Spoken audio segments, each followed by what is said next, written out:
Taurean Prince Killian Hayes at Kyle Lowry yan ang ating pag-uusapan. Final seconds. Bryant for the win.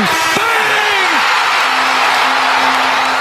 Nagustuhan naman ni Taurean Prince ang pagbabago sa starting lineup ng Lakers. Kahapon kasi laban sa New York Knicks ay inilagay ito ni Coach Darvin Ham sa kanilang bench.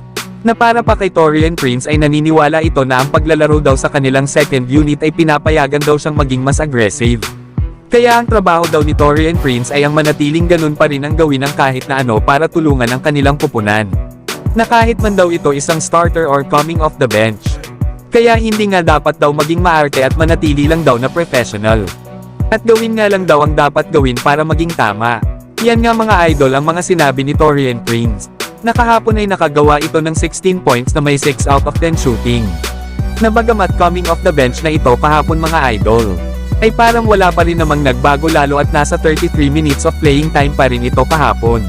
Kumpara kay Rui Hachimura na pumalit sa kanya bilang starter na meron lang 19 minutes. Ang madali nga dyang paliwanag mga idol ay kung sinong player nga ang effective na lineup sa loob ng court. Ay siya ang magkakaroon ng mahabang playing time kahit na ito ay coming off the bench pa.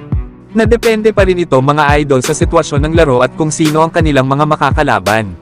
Basta ang importante sa ngayon para sa Lakers ay effective ang pagbabago na ginawa nila sa kanilang lineup. Samantalang gusto naman umalis ng point guard na si Killian Hayes sa Detroit Pistons. Paano ba naman kasi mga idol ay nag-e-struggle ang kanilang kupunan? At sila din ang may worst record sa buong NBA na may 6 wins at 43 losses. Isa pa ay bukod kay Killian Hayes ay marami pang point guard ang meron ng kanilang kupunan. Na bagamat kabilang siya sa rebuilding foundation na sinisimula ng Detroit Pistons, ay wala naman sa kanya ang focus ng kanilang kupunan para lalo pa itong ma-develop. Lalo at alam naman natin na si Cade Cunningham ang primary point guard sa Detroit Pistons. Kaya naman ay mababa talaga sa ngayon ang average ni Killian Hayes kumpara sa mga nakaraang season nito. Na kung saan ay may average lang ito sa ngayon na 6 points, 2 rebounds at 4 assists. Na meron naman itong 41% sa field at 28% sa 3-point area. Kaya mas maganda kung mapupunta ito sa kupunan na naghahanap talaga ng isang legit na point guard kagaya sa San Antonio Spurs. 22 years old pa lang naman ito mga idol kaya bagay itong kasama ni Victor Wembanyama.